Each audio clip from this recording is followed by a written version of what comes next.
క్రీస్తునందు ప్రియమైన సంఘమ, ఆత్మదేవుని ఆత్మశక్తిని బట్టి మనము ప్రతి గురువారము బైబిల్ స్టడీ, విజ్ఞాపన, ప్రార్థన, ఆరాధనలు ఏదో ఒక భక్తితో కూడినటువంటి, తత్పరతతో కూడినటువంటి ఆ యొక్క గ్రంథంలో ఉన్న మాటలను తీసుకొని మహాదేవుని యొక్క మనస్సుని మనం గ్రహిస్తూ బైబిల్ స్టడీని ధ్యానిస్తున్నాం. అది అందరికీ తెలిసిన మాటలే అవుతాయి, కానీ అందులో ఆత్మీయంగా ఉన్నటువంటి భావాన్ని మనం చూస్తుంటాం. మహాదేవుడు అనుభవ జ్ఞానము అనే మాటని, పేతురు భక్తుని ద్వారా ఇచ్చిన మాటని మనం ధ్యానిస్తున్న క్రమంలో అనుభవ జ్ఞానంలో ఉన్నటువంటి భావాలన్నీ మనం ధ్యానిస్తున్నప్పుడు గత వారమునకు సహనమును గురించి ధ్యానించాం. సహనము నుండి భక్తిని, గాడ్లీనెస్, ఇవన్నీ అయ్యాక భక్తిలోనికి రమ్మంటాడు ఆయన. చాలా సున్నితమైన మాటలు ఇవి. ఇవన్నీ అయ్యాకనే మీరు భక్తి తత్పరతలోకి రండి అని మహాదేవుడు పేతురు భక్తుని ద్వారా అనుభవ జ్ఞానం అనే మాటని మనకు చెప్తూ మనల్ని బలపరుస్తున్న స్థితిని చూద్దాం. ఏం చెప్తున్నారంటే, ఆ యేసునందు విశ్వాసం ఉంచండి అనే మాటని అందరం చెప్పుకుంటాం. ఆ విశ్వాసం ఉంచినప్పుడు ఏం చేయాలట? మీ మట్టుకు మీరు పూర్ణ జాగ్రత్త గలవారై మీ విశ్వాసమునందు సద్గుణమును, సద్గుణమునందు జ్ఞానమును, జ్ఞానమునందు ఆశానిగ్రహమును, ఆశానిగ్రహమునందు సహనమును, సహనమునందు భక్తిని. ఇవన్నీ అయ్యాకనే భక్తిలోకి రమ్మంటాడు. ఇప్పుడు అది మనుష్యునికి లోపముగా ఉన్నది కాబట్టి ఇవాళ మన ప్రార్థనలన్నీ అవే. అది లోపముగా ఉంది కాబట్టి బలహీనపడుతున్నారు. దేవుని ప్రేమ యందు, దేవుని దయ యందు, దేవుని యందు భయభక్తులను కోల్పోతూ వారి జీవితాలను గడుపుతున్నారు. మాకు యేసు అంటే విశ్వాసమే అనే మాటని చెప్తున్నారు, కానీ విశ్వాసమునకు కావలసినటువంటి లక్షణాలు విశ్వాసంలో తగ్గినాయి, కాపరుల్లో తగ్గినాయి, ఆ యొక్క భక్తుల్లో తగ్గినాయి. అదే రీతిగా ఈ పరిచర్య చేసే వారిలో తగ్గిపోయింది. ఎందుకు అంటే దేవుడు అందుకని ఇదని స్పష్టంగా చెప్తున్నాడు మనకి. ఈ శారీరక లక్షణాలు ఉన్నాయి చూశారు, అవి నీ విశ్వాసాన్ని బలహీనపరుస్తాయని. అప్పుడు ఎప్పుడైతే నువ్వు అప్పుడు భక్తిని స్థిరపరుచుకుంటావో దేవుని కార్యాలు దాని అంతటనే కనపడతాయి. దేవుని కార్యాలు మనం చెప్పలేము, దేవుని క్రియలు మనం చెప్పలేము. అద్భుతములు, ఆశ్చర్యములు కలుగుతాయి. ఆ స్థితిని భక్తి అనే మాటని ఇది నా సహనము నుండి భక్తి. సహనం అంటే ఏంటి? సహించడం. ఒక వ్యక్తి దూషిస్తే మాటలు చెప్తాడు, కొడతాడు, లేకపోతే మోసం చేస్తాడు. ఇలాంటివన్నీ దుష్టుని లక్షణాలు. ఆ లక్షణాలు గల వ్యక్తి నిన్ను, విశ్వాసగా చెప్పబడుతున్న నిన్ను ఆ రీతిగా చేసినప్పుడు నిన్నేం చేయమంటున్నాడు? సహనము కలిగి ఉన్నాడు అంటే సహించమన్నాడు. అంటే నువ్వు ఎదురు తిరిగి మనకి లక్షణాలు ఏంటి? మన చుట్టుపక్కల వాళ్ళందరికీ వాడు ఒకటంటే నేను ఊరుకుంటాను, నేను రెండు అంటానంటారు. ఇది సహజ లక్షణం మన జనాంగానికి. అంటే ఈడు రెండు అంటాడంట. మరి ఏమి క్రైస్తవుడు, ఏమి దేవుని భక్తి తత్పరతలో ఉన్నవాడు? కాబట్టి దానిని మనం ఓర్చుకోవాలి. ఆ ఓర్చుకొని వాడిని ఏదో క్షణంలో ఏదో చేయాలనే భావన కలిగి ఉంటాడు. ఆ లక్షణాలన్నీ మనం చేసుకున్నప్పుడు నీ దేవుడు నా దేవుడు సహించాడే. నీ దేవుడు నా దేవుడు సిలువ మానుపై సహించారు. మీరు తెలుసు కదా, మనం ఎప్పుడు చదువుకుంటాం 40 రోజుల్లో, మామూలు దినాల్లో. ఆ 40 రోజుల్లో మీరు చూసినప్పుడు మీరందరూ ఒక సింపుల్ లాజిక్ చూడండి. అక్కడ సైనికులందరూ ఉన్నారు, వాళ్ళందరూ అన్యులు. వాళ్ళందరూ కూడాను కానిస్టేబుల్ క్యాడర్ అన్నమాట. వాళ్ళందరూ మన దేవుని మీద సిలువకు పంపించే ముందు కేకరించి ఉమ్మూస్తారండి ముఖం మీద. జాగ్రత్త వినాలి, జాగ్రత్త మీ మనస్సులో పెట్టుకోవాలి. ఉమ్మి మన సంఘాల్లో, మన కుటుంబాల్లో అసహ్యాన్ని గుర్తు, తీసివేత గుర్తు, వాసన. ఆ సైనికులు అనేవాడు ఏం చేస్తాడంటే తాగుతాడు, సిగరెట్లు తాగుతాడు, సారాయి తాగుతాడు. అయితే లోకంలో ఉన్న చెడంతో ఆ నోట్లోనే ఉంటాడు. వారి యొక్క స్థితిని నీ దేవుని ముఖంపై వేస్తే ఆయన మనస్సులో కూడా ద్వేషము, సహనమే కానీ తొట్టుపాటు అనేది లేదు. అది కనుక ఉన్నట్లయితే మనకు రక్షణ వచ్చేది కాదు. అది దాంట్లో ఐరని. మనకు రక్షణ కావాలంటే ఆయన మనసులో ఏ మాత్రము ఉద్వేగంతో కూడిన భావాలు ఉండకూడదు. ఊయగానే దాన్ని ఎంతో ఆస్వాదించారు నా దేవుడు. చాలా చక్కగా కూసేవన్నట్టుగా మన కొరకు అప్పుడు మనం కనపడ్డాం ఆయనకి. ఇక్కడ కూర్చున్న మనమందరము, ఈ జూములో వస్తున్న మన సహోదరులందరూ, సహోదరీలందరూ, వీళ్ళందరూ కూడా ఆయన కనపడ్డారు. కనపడి ఓర్చుకున్నారు. వెనక నుంచట ఒక సైనికుడు దెబ్బ కొడతాడంట ఆయన ఈట్ మీద. ఎవరు కొట్టారు కనుక్కో, మన పిల్లలు అంటే ఆడుకుంటారే. ఏ మాత్రం కూడా ఆయన అని జనం తుడీకరించి మాట్లాడి మన భావాలు చెప్తాం కదా. నీ దేవుడు నువ్వు గుర్తుకొచ్చావు, నేను రక్షించాలని ఆయన దాన్ని ఓర్చుకున్నారు. గాయపడతాం అవన్నీ పక్కన పెట్టండి. మానసికంగా మనస్సులో ఈ రెండు విషయాలు చూసినప్పుడు ఆ ముబ్బి ముఖముపై ఎలాగ ఉంటుందంటే, నేను వాక్యం ఇదివరకు ఇనిషియల్ డేస్ లో చెప్పేప్పుడు, a split screen on the face of Jesus. ఒక ఉమ్మి తెర ఆయన ముఖం మీద ఎలాడుతున్నట్టండి.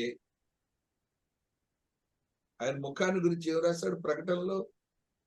ఆ ముఖం మీద నీ కోసం నా కోసం సహించాడే, అలాగనే నీ రక్షణ కోసము నువ్వు కూడా సహనం కలిగి ఉండాలని అనుభవం నేను అందరూ చెప్తుంటే, ఇప్పుడు దేవాతి దేవుడు దానిలో నుండి భక్తిని సంపాదించుకోమంటున్నాడు.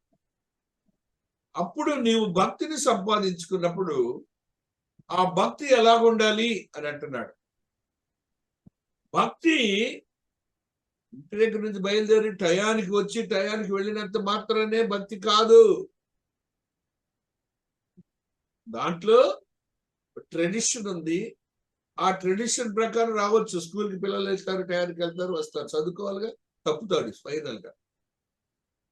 అలాగనే నీ భక్తి ఎలాగుండాలని దేవుడి సహనము నుండి భక్తిని సంపాదించుకోమంటాడు. ఆ భక్తి అనేది దేవునికి ఇప్పుడు ఇష్టమైనది. ఆ భక్తిని గురించి మార్క్స్ వార్తలో ఇది దాసురాలు చదివారు. 32వ వచనాన్ని నేను మీ అందరికి ఒకసారి 12వ అధ్యాయంలో నేను చదివి వినిపిస్తాను. ఆ శాస్త్రి బోధకుడా బాగుగా చెప్పినవి, ఆయన అద్వితీయుడనియు ఆయన తప్ప వేరొకడు లేడనియు నీవు చెప్పిన మాట సత్యమే. పూర్ణ హృదయముతోను, పూర్ణ వివేకముతోను, పూర్ణ బలముతోను ఆయనను ప్రేమించుటయు, ఒకడు తన్ను వలె తన పొరుగువాన్ని ప్రేమించుటయు సర్వాంగ హోమముల కంటెను బలుల కంటెను అధికమని ఆయనతో చెప్పెను. సర్వాంగ హోమములు, హోమాలు, బలులు ఇవన్నీ ఎవరైనా చేస్తారు. మామూలు రొటీన్ జరుగుతూనే ఉంటాయి. మన భారతదేశంలో ఇది కామన్.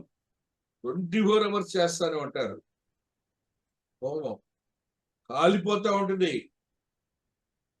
ఇక్కడ బలులు, పశువులను బలిచ్చామంటారు. అవి కాదట. నీలో ఉండే స్థితిని మాట్లాడుతున్నాడు దేవుడు. పూర్ణ హృదయముతోనూ, పూర్ణ వివేకముతోనూ, పూర్ణ బలముతోనూ ఆయనను ప్రేమించుడయు. 3 మాటలు వినండి. పూర్ణ హృదయము. అది నీ హృదయములో నీ దేవుని యొక్క తలంపు కానీ నీ దేవుని గురించి కానీ ఏముంది? పార్షియల్ గా ఉండకూడదు. ఒక పక్కనే ఏదోలే అన్నట్టుగా చూద్దండి. అంతే, నా యేసు నేనంటే నా యేసే. దాంట్లో వేరే భావన అనేది మనకి డెవలప్ కాకూడదు. ఆ పూర్ణమైనటువంటి, పూర్ణ అంటే నిండుగా, దాంట్లో ఇంకో భావన ఉండకూడదు. యేసుననే ఒక దేవుని యొక్క స్థితి నువ్వు చూసుకోవాలి నీ హృదయంలో. ఆ దేవుని యొక్క మహిమను నువ్వు చూసుకోవాలి. ఆ దేవుని సృష్టికర్త యొక్క స్థితిని నువ్వు గమనించుకోవాలి నీ హృదయంలో. అవే హృదయం అంటాడు, పూర్ణ హృదయం. హృదయం నుండి ఏం వస్తాయని చెప్తున్నాడు? ఆ దేవుడే చెప్పిన మాటలు. హృదయం నుండి అన్ని చెడులేనట్టు వచ్చేది. అవన్నీ కూడా పోవాలని అర్థం భక్తి అంటే. పూర్ణ హృదయముతో అన్నప్పుడు అవన్నీ హృదయం నుంచి all these things should be shut out, దోసివేసబడి నీ దేవుడు అక్కడ ప్రతిష్ఠించబడాలి. నీ దేవుడు అక్కడ ప్రతిష్ఠించబడాలి. నీ దేవుని మహిమ అక్కడ ఉండాలి. నీ హృదయంలో నీలో అలా ఉండాలి. దేవాది దేవుడు అంటే ఇవన్నీ క్లెన్స్ అయిపోవాలి. పూర్ణ హృదయం అన్నాడండి. నెక్స్ట్ ఏమంటున్నాడండి? పూర్ణ వివేకముతోను. ఎందుకండి వివేకం ఇక్కడ? జ్ఞానం అనలేదు. జ్ఞానము వేరు, వివేకము వేరు. మీకు అది కూడా చెప్తున్నాను ఎప్పుడు. వివేకముతోను అంటే ఎన్నో ఇబ్బందులు ఉంటాయి మనకి, మన చుట్టుపక్కల కానీ, బంధువులతో కానీ, సంఘంలో కానీ, ఎక్కడైనా కూడాను ఇబ్బందులు అనేవి తప్పదు. ఎందుకంటే దేవుని ఎరుగిన వారికి సాతానుడు క్రియేట్ చేస్తాడు. ఏదో ఒకటి క్రియేట్ చేస్తాడు. ఏ మాత్రం డౌట్ లేదు, నన్ను అది కూడా చెప్తాను. అందుకని వివేకం కూడా పూర్ణంగా ఉండాలంటాడు, పార్షియల్ గా ఉండద్దు. జాగ్రత్తగా ఉండండి. దేవుణ్ణి మీరు ఆరాధించేటప్పుడు, దేవుని యొక్క సమయమును మీరు తీసుకునేటప్పుడు మీరు జాగ్రత్తగా వివేకంగా ఉండాలి. అనేక సందర్భాలు మనల్ని దేవుని సన్నిధికి రాకుండా చేయటానికి ప్రయత్నం చేస్తుంటాయి. మీరు గమనిస్తుండండి. ఎప్పుడైనా కూడాను, నిన్నటి దినాన నేను ట్యూస్డే నాడు ఆరాధన పెట్టలేదని వ్యధ చెందాను. అక్కడ వేరే చోట ఆరాధన ఉన్నా నాకు దేవునితో నేను చేసిన కమిట్మెంట్ చేయలేకపోయానని బాధపడుతుంటే బుధవారం నాడు పెడితే ఇప్పుడు మరి ఇక్కడ ఆఫీసులోనే పెడుతున్నాం కదా ఆరాధన. రాగానే ఇక్కడంతా ఇటుక రాళ్ళు కుప్ప వేసి పెట్టారు. 6 గంటలకు వచ్చారు బయటికి. చూడండి సాతానుడు ఏం చేశాడు. అసలు నా మైండ్ బ్లాక్ అయిందంటే నమ్మండి, మీరు చెప్తున్నా. ఆ రికార్డు తాలూకు బుక్స్ అన్ని ఇక్కడే ఉన్నాయి. ఇది క్లోజ్ అయిపోయింది. నేను మళ్ళీ క్రిందకు వచ్చి వాక్యం చెప్పాలి. డాక్టర్ అడ్వైజ్ చేశాడు, దిగొద్దన్నాడు. సాతానుడు చేస్తాడు.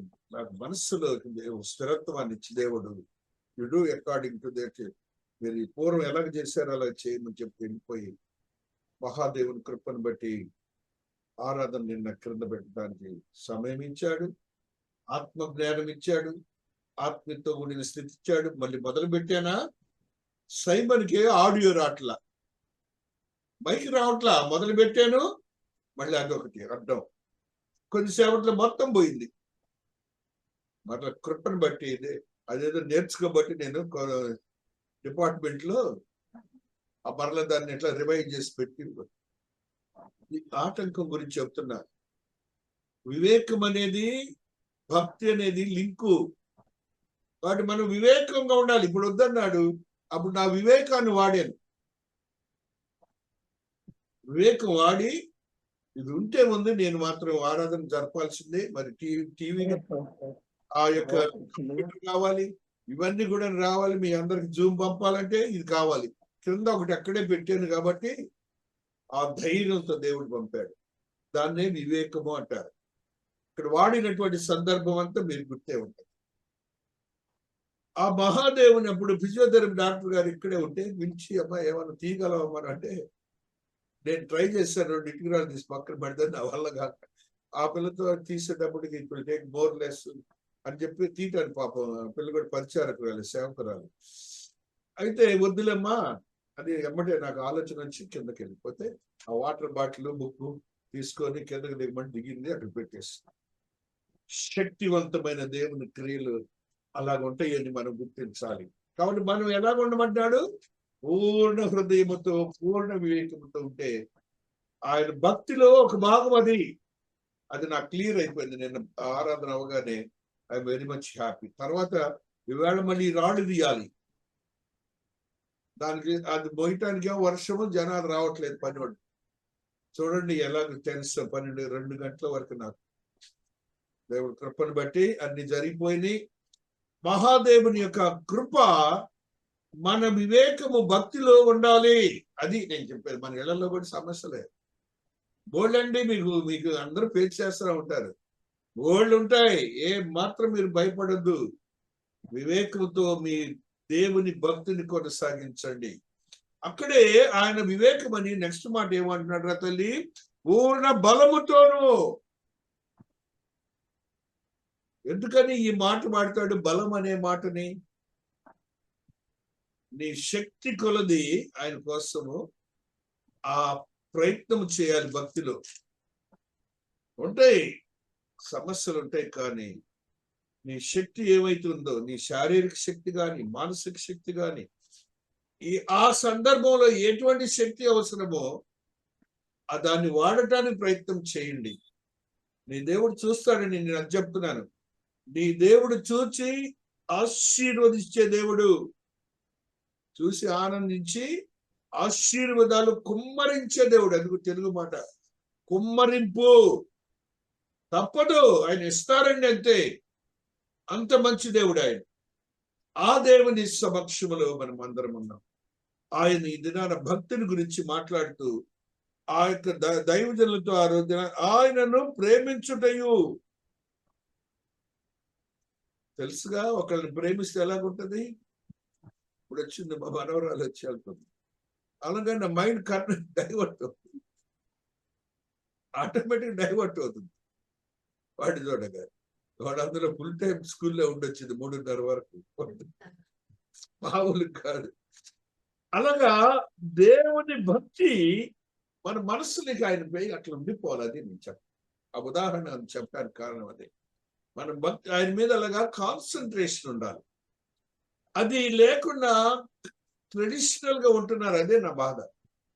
ఏదోలే అన్నట్టు ఉంటున్నారు. అట్లాగా ఉండటం అనేది కాదు, అట్లా కాదు. వివేకం అనే దగ్గర కడప కర్నూలులో ఉద్యోగం చేసే రోజుల్లో 400 కిలోమీటర్లు అడవుల్లో నుంచి బస్సు రావాలి. నేను అక్కడ ఎక్కాలి. తెల్లవారుజామున ఇక్కడ 6:30కి దిగాలి. 7:30కి నార్త్ ప్యారిస్ లోకి వెళ్ళాలి. నేను అక్కడ హిందూ కాలేజ్ దగ్గర దిగుతా.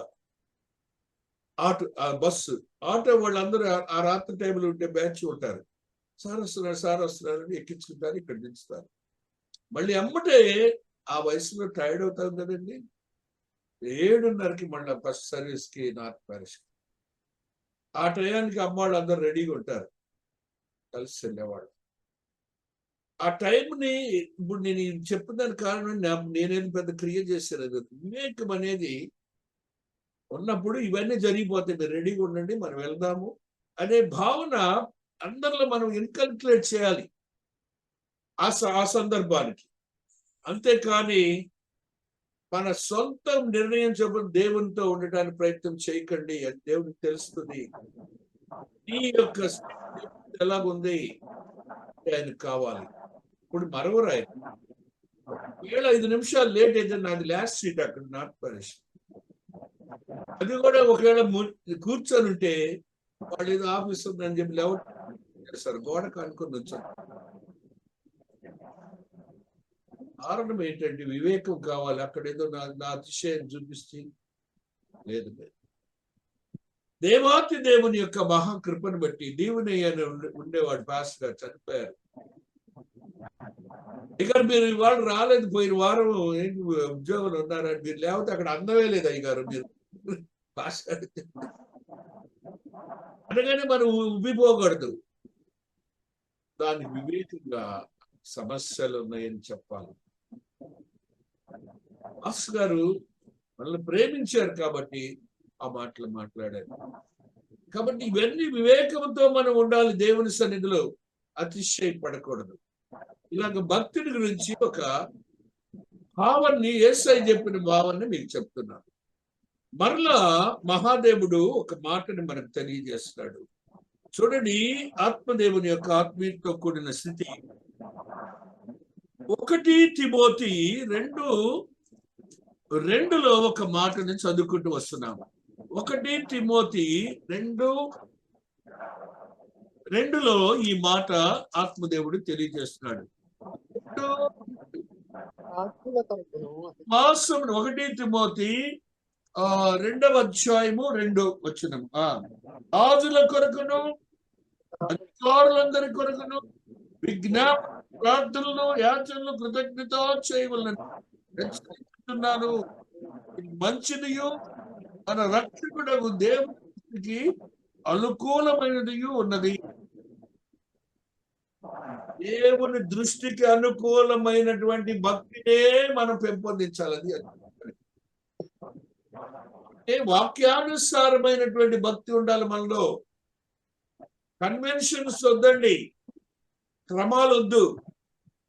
కొన్ని చర్చల్లో క్రమాలు. ఒక ఫాదర్ గారు ఏదో బొన్నూరు బాపట్లనైతే యేసయ్య కాళ్ళు గడిగాడని ఆయన ప్రతి వారం కాళ్ళు గడుగుతాడంట సంస్కారం రోజున. అవి వద్దు, అవి కాదు మనకు కావాల్సింది, క్రమాలు కాదు. హృదయము అనుకూలము, దేవునికి అనుకూలమైనది చేయాలి. ఒకరినొకరు ప్రేమించుకోవడానికి ప్రయత్నం చేయాలి. అది అక్కడ సందర్భం. అది ఒకరినొకరు గౌరవించడం కావాలి. మనలో అతిశయము గర్వము తీసేయాలి. అనుకూలమైనది దేవునికి అనుకూలమైన చేయాలి. 10వ వచనాన్ని కూడా చదువుతాం చూడండి. దైవ భక్తి గల వారు మనం చెప్పుకున్న స్త్రీలకు తగినట్టుగా సత్క్రియల చేత తమ్మును తాము అలంకరించుకొనవలెను. భక్తి అంటే వాళ్ళు ఉండాలి, సత్క్రియలు ఉండాలి. ప్రార్థనలు, పాటలు పాడటాలు, లేకపోతే గోల చేయటాలు సంఘాల్లో ఉంటాయి. తప్పు కాదు. దాంట్లో నీ యొక్క మైండ్ సెట్ ఎలా ఉంటుంది? మంచి క్రియలు, దేవునికి క్రియలు చేసేవారిగా ఉండాలి, సత్క్రియలు చేసేవారు. దేవుని దృష్టిలో అనుకూలమైన సత్క్రియలు చేయాలి. కానీ మన భావోద్రేకాలు ఉన్నాయి చూసారు, అవన్నీ చచ్చిపోవాలి. మనకు ఉండకూడదు భక్తులు. ఇది మస్ట్. అలాగే నేను 3:16లో కూడా ఒక మాట చదువుకుందాం. నిరాక్షేపముగా దైవ భక్తిని గురించిన మర్మము గొప్పదై ఉన్నది. ఆయన సశేషుడిగా ప్రత్యక్షుడయ్యను, ఆత్మవిషయం తీర్పు పొందింది. ఆత్మ విషయమై నీతిపరుడు. కాబట్టి దైవ భక్తిలో నీతి, ఆత్మ విషయంతోనే శారీరకంగా నీతి కార్యాలు బోల్డ్ చేయొచ్చు. మనం అన్నాలు పెట్టచ్చు, లేకపోతే మనకున్న చొక్కా శరాయిలు ఇవ్వచ్చు. అది కాదండి. దేవుడు నీతిపరుడుగా దేవుని దృష్టి. అటువంటి భక్తిని మనం సంపాదించుకోవాలి. సమయం కాబట్టి దేవుడు ఈ పరిశుద్ధ వాక్యమును దీవించి ఆశీర్వదించాక